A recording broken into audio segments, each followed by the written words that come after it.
Hello everybody, welcome back to Polymath. I hope you're all doing very well. My name is Dan, and today I want to talk to you about life in the universe. And more specifically, I want to talk to you about whether it's great or full of suffering. And in order to explore this question, there's a million ways that we could do this, and we could spend hours doing this, but you're all very busy, so I'm going to try and keep it to 20 minutes.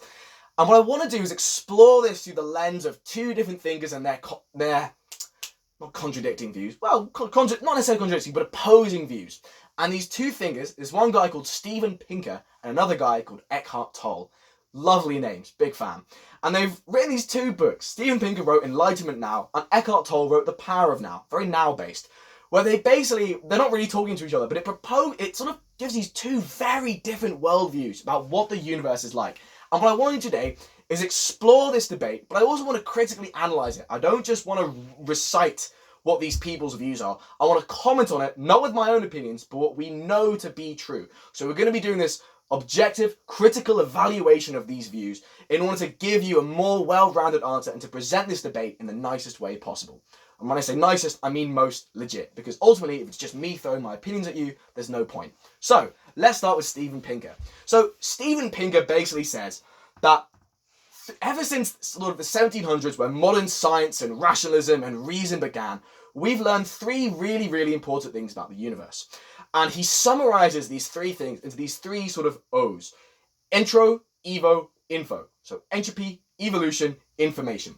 So this is sort of related to physics. So in physics, there's this concept called the three laws of thermodynamics. Law 1 of thermodynamics. Energy is never created or destroyed. It's just transferred into other sources in a system. So let's say you, burn something or destroy something or hit a ball with a bat, for example. You're not creating any kind of new energy or destroying any kind of energy. You're just transferring energy from a different form to another form. And energy can take lots of forms. It can take the form of heat, kinetic energy, so movement, gravitational potential energy. For example, if I lift something up in the air, I'm preventing the force of gravity acting from it, but if I just allow it to, then it will sink down, and that's a force that can act on it. Chemical potential energy, elastic potential energy, there's loads of stuff, but we don't really need to go through all of them.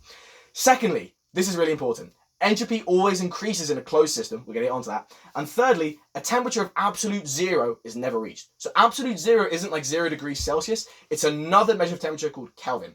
And basically, whenever something is temperature, so the heat of an object, what that really is describing on a molecular level is how much the atoms in that object are moving. So the third law of thermodynamics literally just says an atom is never completely still. It always has some kind of temperature, even if that's just 1 Kelvin. So even if it's minus 282 degrees Celsius, that atom is still moving. It will never reach zero.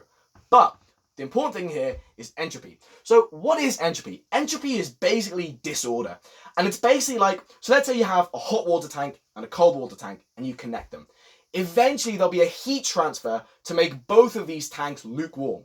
So before we had order. We had a hot water tank and a cold water tank. Stuff that is a specific temperature that we can use for certain things. They're useful, and there's a sort of design here. We've designed a hot water tank and a cold water tank. But over time, they both just sort of become lukewarm. We can't really use a lukewarm tank for anything. And if you look at the atoms, so the atoms in the hot water tank are going like brrr. The atoms in the cold water tank are going like I don't know what the sound effects are here, sorry. Because again, the temperature of a thing translates to how much its atoms are moving. And over time, so we have this disparity in the movement or the kinetic energy of these atoms. Over time, that evens out. And we just get this sort of homogeneous mass of lukewarm atoms. We get disorder. So entropy always increases in a closed system. So if you just leave stuff alone, that process will always happen. Stuff always tends towards disorder.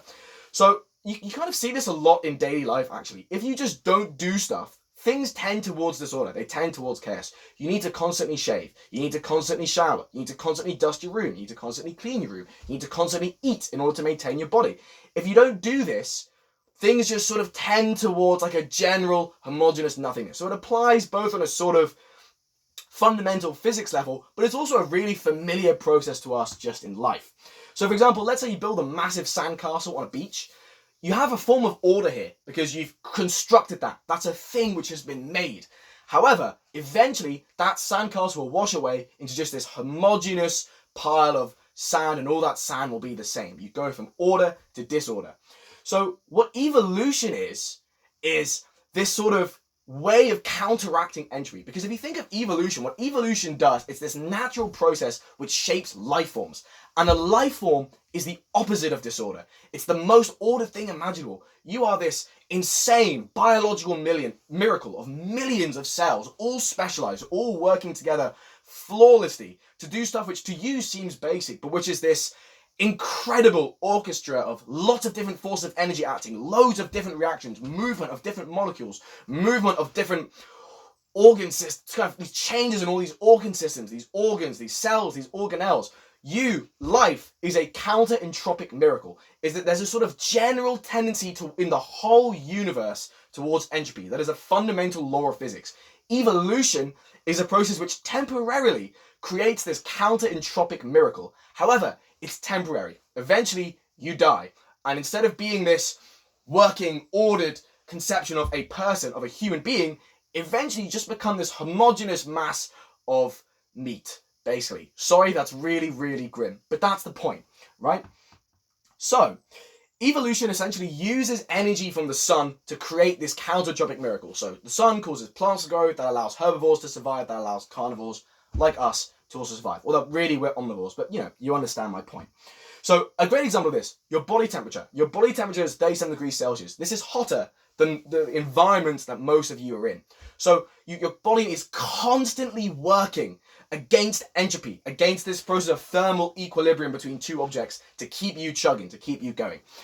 So that's evo. The whole thing of info is, for example, if I show you this black and white image of a cat, right? Look at all these pixels. There's a million different configurations for these pixels. This is a state of maximum entropy. This is a state of way less entropy, because in this case, we go from the disorder of all these pixels to this image of a cat. And this image, this order, gives us information. We see stuff and we can learn stuff from it. So energy is sort of the energy. So the way in which energy, like the way in which humans survive, the energy needed for you to function is this way in which we can stave off entropy, right? So human psychology is basically about resisting entropy as much as we can. We're determined to survive and to pass on our genes to the next generation. We're determined to carve out this counter-entropic niche, this concept of life and survival and having progeny in this vast universal entropy, this chaos. We want to create life and order, and we need to survive. So Pinker says all this kind of stuff. And what this does, because entropy is inevitable and because life is this constant struggle against entropy, it leads us to some very important conclusions about life and the universe. Entropy is inevitable. The energy that we need to resist entropy, so the energy that we need to survive and keep this counter-entropic miracle from chugging, is scarce. It's a limited resource. And other organisms are competing for that energy. So we're all competing for food, for example. And because of this competition, evolution has shaped our brains to essentially make us really full of threat detectors. So your brain is really good at detecting threats. It's great at detecting problems. The whole brain is this massive structure dedicated to appraising the environment around you, defining threats and responding to threats. And it's given us these psychological constructs such as greed and the desire for social status, and the desire for food and the desire for stuff and the desire for pleasure in order to keep us chugging along, in order to help us survive. All these are psychological adaptations to help us compete with other organisms in our natural environment and survive. By the way, it's worth noting, just as a commentary on this, because this is all Pinker's view, all these are evolutionary adaptations. However, the human species is a bit unique amongst animals in that a way that we survive and that we have grown to dominate the world is actually by being nice to each other and cooperating with each other. So altruism and niceness and pro-sociality is just doing stuff for other people in your group. So doing stuff for others, really. These are also evolutionary adaptations to help us resist entropy. However, there is also undeniably that darker side of human nature, that selfish, competitive part of human nature. So Pink is basically saying, we've all evolved to resist death, and we're all competing with each other, and our brains are just these control systems designed to keep us all chugging along. And consciousness, the fact that we actually feel pain and fear and love and lust and care for each other and hate each other, the fact that we have these feelings at all is interesting, it's fascinating, but it's not necessary to evolution. There's no actual reason why we need to be conscious. We could just be these sort of unconscious automata going through our environment, competing with each other to survive. We could all just be like AIs. It's confusing, it's interesting, it's fascinating as to why we're conscious, and I've made a video on that, actually, episode 33 of Polymath, but it's a marginal point to the scientific worldview. And Pinker basically says, listen, we can in fact make life better. So nature is this brutal competition full of suffering. The universe is this harsh, uncaring, purposeless process of entropy which we're struggling against. We can in fact generate happiness. And what we can do to generate happiness is basically use our power of reason to create a better world. So Pinker points to this movement in Western Europe in around about the 1700s called the Enlightenment. I talk about the Enlightenment all the time on this series. It's an extremely important movement. And basically the Enlightenment was this point in human history where a bunch of people decided, listen, right now we're basing all of our morality, we're basing all of our moral and political decisions on what authority says is right, what religion says is right, and what tradition says is right.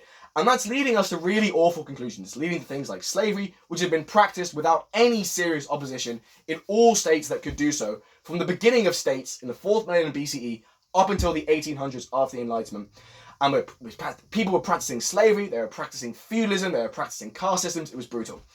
And the Enlightenment was all about saying, why don't we base human moral and political decision making on reason? Why don't we think to ourselves, what makes people happy? What will make people unhappy? What leads to happiness? What leads to suffering? And we base what we do, we base the kind of society we create around that. And I talk about this a lot in episode 20. Life in the past before the Enlightenment was horrible. It was a brutal, wildly hierarchical world where people in higher social classes than you, for example, if you're a commoner, an aristocrat could do basically anything they wanted to you, and there was basically nothing you could do about it, and people were inherently and fundamentally unequal. And then the Enlightenment comes along in the 1700s, and the ideas that we take completely for granted, such as human rights and equality and democracy, and the idea of violence being bad, all of these come from this one massive, groundbreaking movement. And as a result of the Enlightenment, in Western Europe originally, but then throughout the 1900s, other societies as well, outside this kind of nucleus of the West where the Enlightenment originated in, began to create societies which reflected Enlightenment values. So we began to create laws in which for the first time ever in any state, all people were legally equal and you couldn't do what you wanted to other people in lower social classes than you. We began to create fair, or fairer rather, law systems and police forces and judiciaries and democratic governments. And Pinker refers to these as rational institutions, i.e. institutions where the rationale behind them is based on moral reasoning. It's based on the use of reason in moral decision making, where we're not just appealing to a religious book or the power of authority, i.e. your monarch or the aristocracy, or the power of tradition, but we're consciously thinking about what institutions, what structures in society would create a better world. And Pinker's whole thing is basically saying, since the 1700s, we've been creating rational institutions more and more in society. And while society is still full of suffering, it's full of problems, we've created a way better world than what we had before because we started to do this. So happiness, it is possible to eke out happiness in the universe, but it's rare and it's difficult. So another thing that Pinker says is that although humanity's situation is improved by reason, and it's also largely been improved by technology. And Pinker doesn't say all this unquestioningly. Pinker says, yes, technology can be used for awful things, but generally, technology is the reason why we're not all living at subsistence levels. And again, a critical analysis of that, it is kind of true. Yes, technology can be wildly misused, and it has been wildly misused, but at the same time, for the vast majority of human history, about 95% of the population lived at subsistence. So people literally ate basic food that they needed to survive and nothing else. And the fact that the vast majority of humanity now has disposable income largely comes from the late 1800s when the Industrial Revolution began to shoot up standards of living for ordinary people because of productivity. Productivity is essentially the output of material goods per person. None of this is an advocation of materialism and the relentless pursuit for GDP and GDP per capita in rejection of more genuine human goals for happiness, such as life expectancy or education or environmental integrity. But the point is that demonizing technology as universally bad isn't a good idea, because the fact is technology is the reason why people enjoy the standard of living that we do. And whilst there's much more to happiness than technology, a lot of happiness, a component of happiness, is material security. It's not all that's needed, and I talk about that a lot in episode 36. Building a whole ideology of happiness around the relentless pursuit of material goods is not useful. However, Pinker points out, This is validated in psychological research. Material security is very important for our happiness. So, technology, generally a good thing, even though it has downsides. Universe and life, inherently purposeless, amoral things. Not necessarily evil, but the universe has no moral compass. It just is. It just exists. It's full of entropy. Life is this competition against entropy. And rational institutions is the way that we can make society a better place. Now, that's Steven Pinker's view. Eckhart Tolle, this other guy, has a completely different view. Tolle is much more spiritual, and he says that bad things are not baked into nature. The universe does not come with inbuilt suffering. He says most of the bad things that happen in people's lives are due to unconsciousness. And what he means by that is egocentrism. So he says they are self-created, or rather ego-created. The ego perceives itself as a separate fragment in a hostile universe, with no real inner connection to any other being, surrounded by other egos which either see it as a potential threat, or which will attempt to use it for its own ends. The basic ego patterns are designed to combat its own deep-seated sense of fear and lack. Ego itself is the problem. And he says some of the ego strategies are extremely clever, yet they never truly solve any of its problems simply because the ego itself is the problem. So, Tolle's whole thing, suffering comes from human egocentrism. And egocentrism this isn't like a Tollean concept, by the way. Egocentrism in psychology in general is just the idea of considering your own needs primarily. So, basing your lifestyle entirely around meeting your own needs. So meeting your own desires for power or greed or whatever. Egocentrism, essentially just self-interest, basically. The belief that you are separate from the rest of the universe, you are not connected to other people, you do not need to be connected to other people, and your goals are more important than anyone else's. And Tolle basically puts down suffering to egocentrism. And Tolle says, look, evolution is competitive.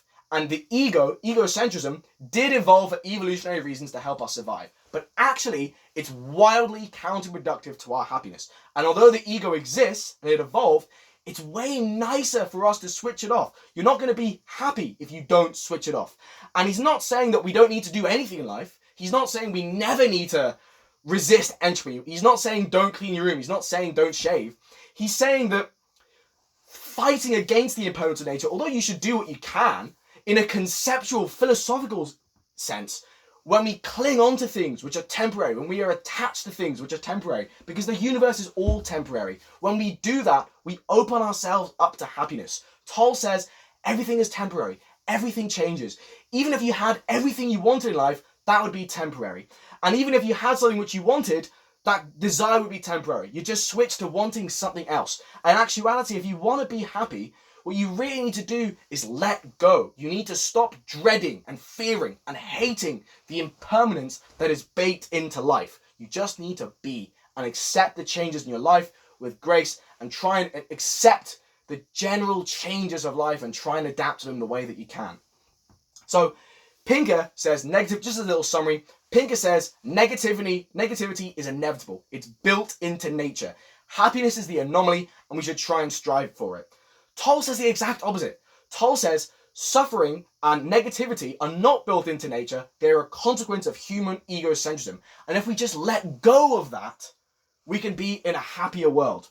So Tolle sees negativity as the anomaly. Pinker sees happiness as the anomaly. And what's interesting is that Pinker's whole stance on the great issue of consciousness is quite a marginal one. Pinker says consciousness evolved for some reason, and it's fascinating, but it's not really important to understand this dynamic of entropy and evolution. Tolle is the exact opposite. Tolle believes that everything in the universe is conscious in some way. Tolle takes what is known as a panpsychist view. I talk about this way more in episode 33 of Polymath. That consciousness is baked into the universe. Consciousness is a fundamental property of matter. It's essential to understanding life. It's a really, really key part of the world, of his worldview. And not only is he a panpsychist, he's a kind of omnibenevolent panpsychist. He says the universe is inherently a benign, warm, loving place. And what we need to do is open ourselves to that. It's not about struggling against a grim universe. It's about opening yourself up to that universe, essentially. So this is very, very, very different.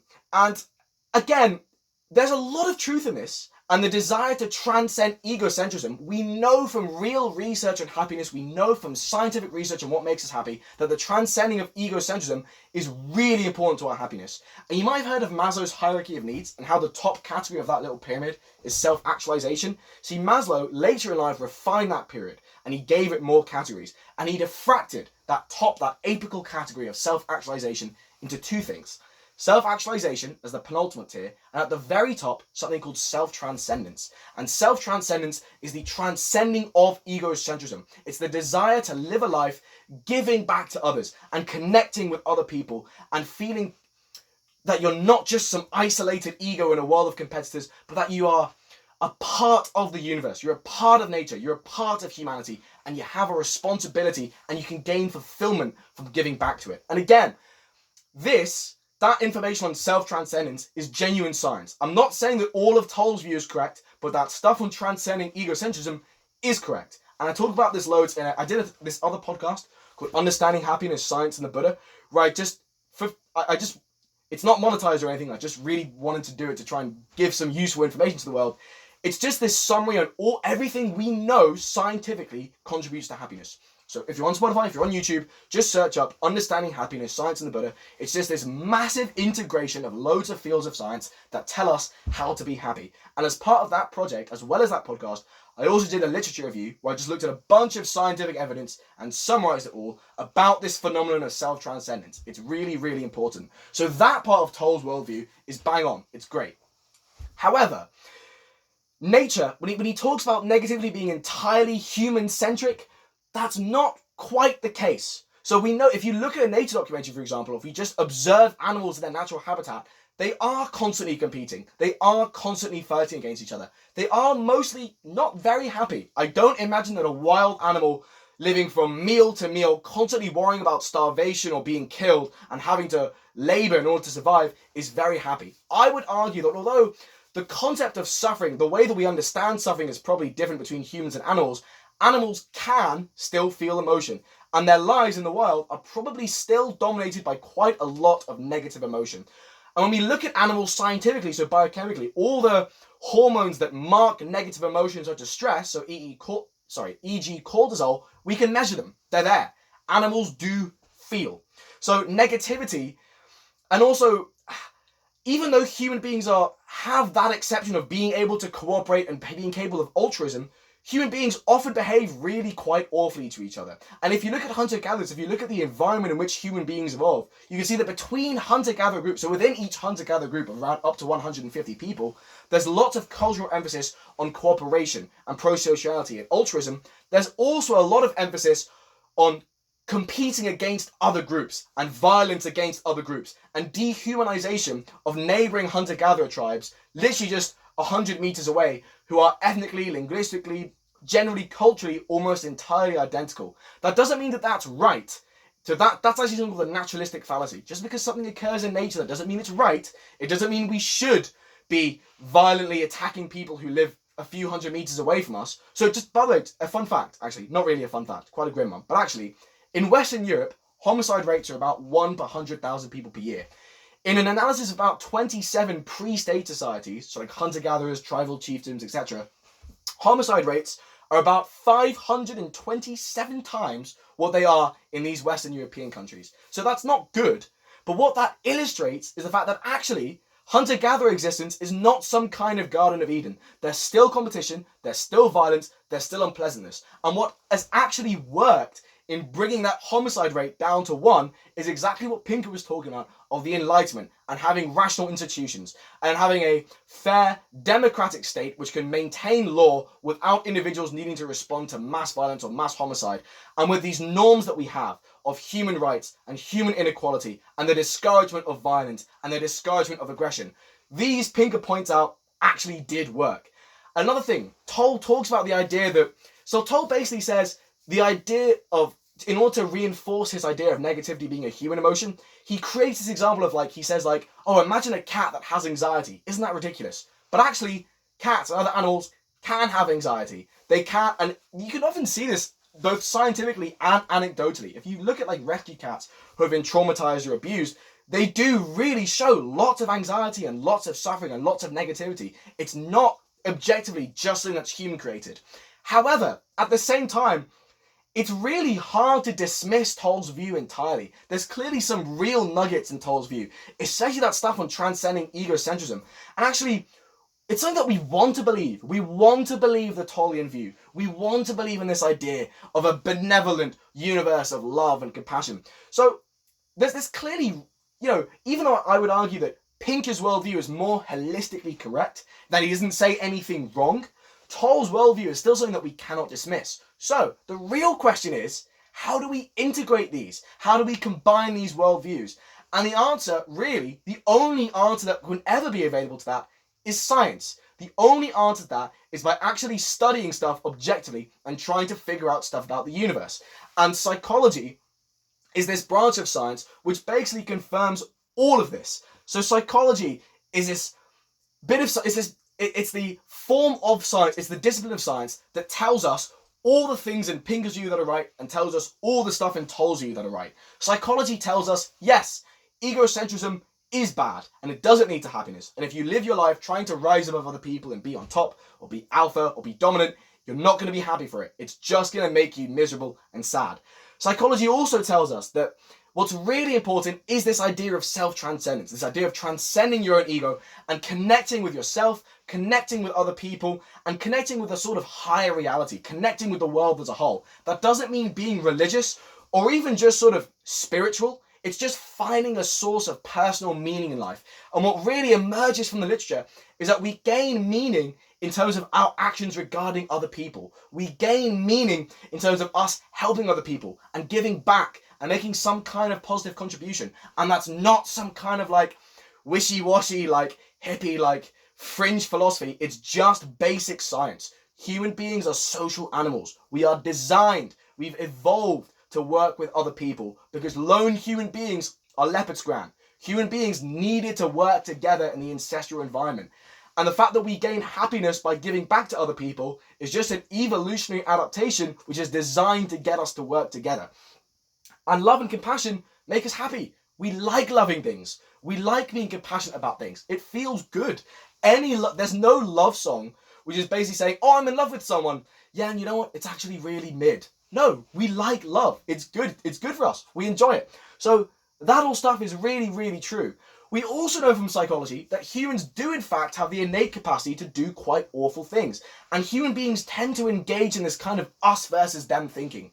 And you see this all the time. You see this in politics, you see it in nationality, you see it in football teams, you see it in languages, you see it in almost everything, in any kind of identifying characteristic.